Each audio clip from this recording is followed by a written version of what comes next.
Hello friends, welcome to Daily Fresh Recipes. நம்ம இன்னைக்கு ஆலு பராத்தா எப்படி செய்யலாம்னு பார்ப்போம். ரொம்ப சிம்பிளா டேஸ்டியா செய்யலாம்.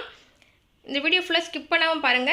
என்னோட சேனல் உங்களுக்கு பிடிச்சிருந்து அப்படினா மறக்காம Subscribe பண்ணிக்கோங்க. ஒரு pan வச்சிட்டு கொஞ்சமா ஆயில் ஆட் பண்ணிட்டு நான் வந்து இன்னைக்கு 2 ஆனியன் எடுத்துர்க்கேன். சரிங்களா? அது போட்டு நல்லா வதக்கிக்கோங்க. அதுக்கு முன்னாடி நம்ம வந்து பொட்டேட்டோ வந்து வேக வச்சுக்கணும். சரிங்களா? தோல் உரிச்சிட்டு நல்லா ஸ்மாஷ் பண்ணி வச்சுக்கோங்க ஒரு பக்கம். அதுக்கு அப்புறமா இதெல்லாம் செய்யுங்க. வெங்காயம் வதக்கிட்டு அது கூட 1 ஸ்பூன் மஞ்சள் தூள், 2 ஸ்பூன் மிளகாய் தூள், 1 ஸ்பூன் கரம் மசாலா, 1 ஸ்பூன் இஞ்சி பூண்டு பேஸ்ட் விழுது வந்து அரைச்சு வச்சிருக்கேன். அது சேர்த்துக்கிறேன். கொஞ்சமா வந்து கொத்தமல்லி சேர்த்துக்கோங்க. இதெல்லாம் சேர்த்து நல்லா வதக்கணும். சரிங்களா? அந்த பச்சை வாசனை இஞ்சி பூண்டு வாசனை எல்லாம் போற வரைக்கும் கொஞ்ச நேரம் அந்த ஆயில்லே வந்து நல்லா வதக்கிப்போம். இது நல்லா வதங்கிட்டே வந்த பிறகு நம்ம என்ன பண்ணனும்னா நம்ம வந்து ஸ்மாஷ் பண்ணி வச்சிருக்கோம் இல்லீங்களா? பொட்டேட்டோ நல்லா வேக வச்சிட்டு இத ஸ்மாஷ் பண்ணி வெச்சுக்கோங்க. அத இது கூட வந்து சேர்க்கணும். சரிங்களா? இந்த மாதிரி சேர்த்துட்டு நல்லா வந்து நம்ம பிரஸ் பண்ணி விடணும். एक्चुअली பாத்தீங்கன்னா நான் வெங்காயம் கூட வந்து நம்ம இப்ப காரம்லாம் இதெல்லாம் இருக்கு இல்லீங்களா? சோ பொட்டேட்டோ கூடவும் வந்து நல்லா வந்து ஸ்மாஷ் பண்ணி விடும்போது அந்த டேஸ்ட் வந்து பொட்டேட்டோ கூடவும் காரம், உப்பு எல்லாமே இறங்கணும். சரிங்களா? இந்த மாதிரி பிரஸ் பண்ணிட்டு இது கூட வந்து நான் வந்து இன்னும் உப்பு ஆட் பண்ணல, salt ஆட் பண்ணல. சோ கொஞ்சமா salt ஆட் பண்ணிக்கலாம். ஆட் பண்ணிட்டு நல்லா வந்து பிரஸ் பண்ணி விடுங்க. பிரஸ் பண்ணி நல்லா இன்னும் கொஞ்சம் நல்லா ஸ்மாஷ் பண்ணி விடுங்க. இன்னும் கொஞ்சம் பீஸா இருந்தாலும் பரவாயில்லை. ஓகேங்களா? நல்லா ஸ்மாஷ் பண்ணோம் அப்படினா நம்ம வந்து ஸ்டஃப் பண்ணும்போது தரட்டும்போது மாவு வெளியே வந்து இந்த பொட்டேட்டோ எல்லாம் வந்து வெளியே வராம இருக்கும். அதுக்காக தான் வந்து நல்லா ஸ்மாஷ் பண்ணி விடுங்க அப்படினு சொல்றது. சரிங்களா? இந்த மாதிரி ஸ்மாஷ் பண்ணி வெச்சிட்டு ஒரு பக்கம் வெச்சிடலாம் இத. எப்படி வந்து நம்ம பொட்டேட்டோ வந்து வேக வெச்சோமோ அது கூடவே வந்து மாவும் வந்து கொஞ்சம் முன்னாடியே ஆரம்பிக்கிறதுக்கு 20 மினிட்ஸ் பிஃபோரே வந்து நல்லா ஒரு வீட் ஃப்ளோர் ஒரு பவுல்ல எடுத்துட்டு உப்பு போட்டுட்டு தண்ணி ஊத்தி நல்லா பிசைஞ்சு வெச்சுக்கோங்க.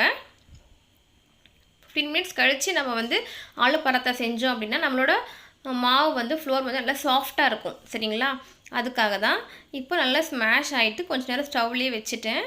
இப்போ நான் ஃப்ளேம் ஆஃப் பண்ணிட்டு ஒரு பக்கம் வெச்சிட்டு இதுக்கு பாத்தீங்கன்னா ஆலு பராத்தாக்கு பாத்தீங்கன்னா நம்ம வந்து அந்த ரோல் வந்து அந்த டவோட ரோல் வந்து பாத்தீங்கன்னா நல்லா பெருசா எடுக்கணும்.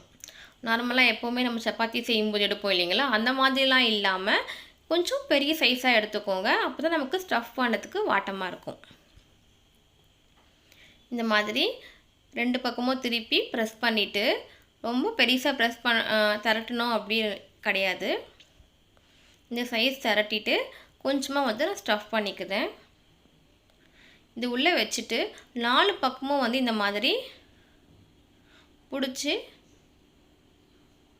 இந்த மாதிரி மூடி வைக்கணும். சரிங்களா?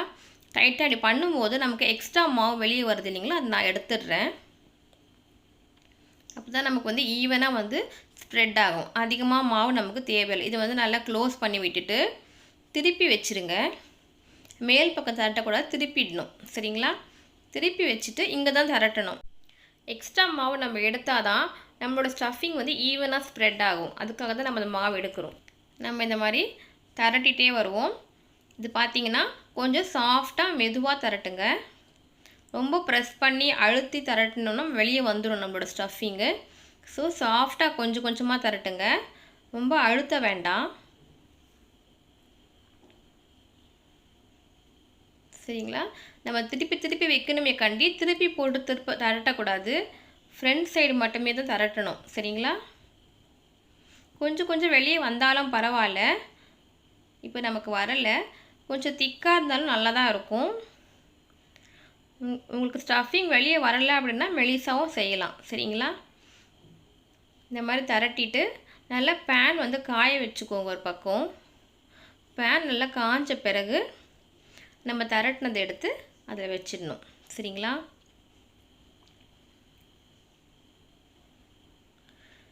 இது பாத்தீங்கன்னா ரொம்ப டேஸ்டியா இருக்கும். ஹெல்தியான பிரேக்ஃபாஸ்ட் இது சில்ட்ரன்ஸ்க்கு. இந்த மாதிரி செஞ்சு கொடுங்க. எப்பவுமே ஒரே மாதிரி சப்பாத்தி சாப்பிடும்போது உங்களுக்கு போர் அடிச்சிரும். நல்ல pan ஹீட் ஆன பிறகு இத எடுத்து வச்சிடுவோம். ஒரு பக்கம் நல்லா வந்து குக் ஆன பிறகு கொஞ்சம் ஹார்டான பிறகு நம்ம திருப்பி போடுவோம் சரிங்களா. அப்போ நமக்கு திருப்பி போட ஈஸியாக இருக்கும், ஸ்டஃபிங்கும் வெளியே வராது. அதுக்காக தான் நம்ம வந்து சுற்றி ஆயில் ஊற்றலாம். அதை விட நம்ம கீ ஆட் பண்ணோம், கீ வச்சு நம்ம சப்பாத்தி சுட்டோம் அப்படின்னா கொஞ்சம் டேஸ்டியாக இருக்கும், சாஃப்டாகவும் இருக்கும். அதுக்காக தான் நான் வந்து கீ ஆட் பண்ணுறேன். உங்களுக்கு வேணும்னா நீங்கள் வந்து ஆயில்லையும் வந்து சுட்டு எடுத்துக்கலாம் ஓகேங்களா. டயட் ஃபாலோ பண்ணுறீங்க அப்படின்னா அந்த மாதிரி நம்ம சுட்டுக்கலாம். ஒரு பக்கம் பாருங்கள் நல்லா வந்து குக் ஆகிட்டு கலர் சேஞ்ச் ஆகிடுச்சு. அதுக்கப்புறமா நான் வந்து திருப்பி போடுறேன் சரிங்களா. இப்போ நல்லா கீ வந்து சுற்றி ஊற்றுறத விட நம்ம மேலே இந்த மாதிரி ஸ்ப்ரெட் பண்ணி விட்டோம் அப்படின்னா நம்மளோட சாப்பிட்ற அந்த ஆலு பராத்தா பார்த்திங்கன்னா சாஃப்டாக இருக்கும், நமக்கு வாயில் கரைஞ்சி போகிறதே தெரியாது, செம்ம டேஸ்டியாக இருக்கும். இந்த மாதிரி ஃபுல்லாக ஸ்ப்ரெட் பண்ணி விடுங்க கீ எடுத்து ஓகேங்களா. டயட் ஃபாலோ பண்ணுறீங்க அப்படின்னா நோ ப்ராப்ளம், நீங்கள் ஆயிலே வந்து ஆட் பண்ணிக்கலாம் சரிங்களா. பார்த்திங்கன்னா திருப்பிட்டு அதே போல் அந்த பக்கமும் வந்து கீ கொஞ்சம் ஒரு ஸ்பூன் ஆட் பண்ணிவிட்டு நல்லா ஸ்ப்ரெட் பண்ணி விடுங்க ஈவனாக எல்லா இடத்துலையும் படுற மாதிரி சரிங்களா.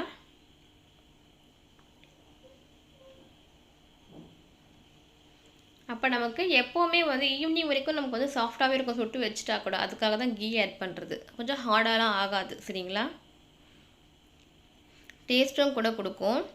அவ்வளோதான் ஃப்ரெண்ட்ஸ், ரொம்ப டேஸ்டியான ஆலு பராத்தா ரெடி ஆகிடுச்சு, செம்ம டேஸ்டியாக இருக்கும். செஞ்சு பாருங்கள், எப்படி இருக்குது சொல்லிட்டு கமெண்ட் பாக்ஸில் கமெண்ட் பண்ணுங்கள். நீங்கள் நியூ சேனல் வியூவராக இருந்தீங்கன்னா கண்டிப்பாக என்னோடய சேனலை சப்ஸ்கிரைப் பண்ணிக்கோங்க. இப்போ பாருங்கள் 2 பக்கமும் குக் ஆன பிறகு நம்ம எடுக்கணும் சரிங்களா. ரொம்ப சிம்பிளாக தான் இருக்கும் நமக்கு செய்கிறதுக்கு, ரொம்ப டைம் எடுக்காது.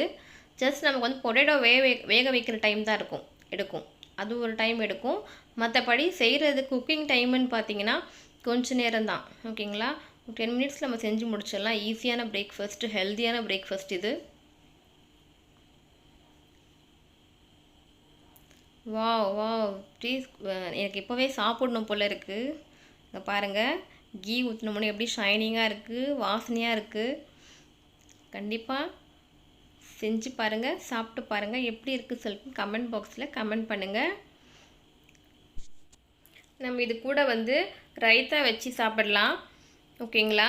தயிர் கூட கொஞ்சமாக நான் வந்து மேலே சில்லி பவுட்ரு, கொஞ்சம் மேகி பவுடர், எதுனா நமக்கு என்ன சாட் மசாலா கொஞ்சம் மேலே போட்டுட்டு நம்ம வந்து சர்வ் பண்ணலாம். சாப்பிட்டு பாருங்கள். இங்கே பாருங்கள் ரொம்ப சாஃப்டாக இருக்குது. நான் இப்போ சாப்பிட்டு பார்க்குறேன். வாவ், செம்ம டேஸ்டியாக இருக்குது, அப்படியே கரைஞ்சி போகுது வாயில், சூப்பராக இருக்குது. கண்டிப்பாக நீங்களும் செஞ்சு பாருங்கள்.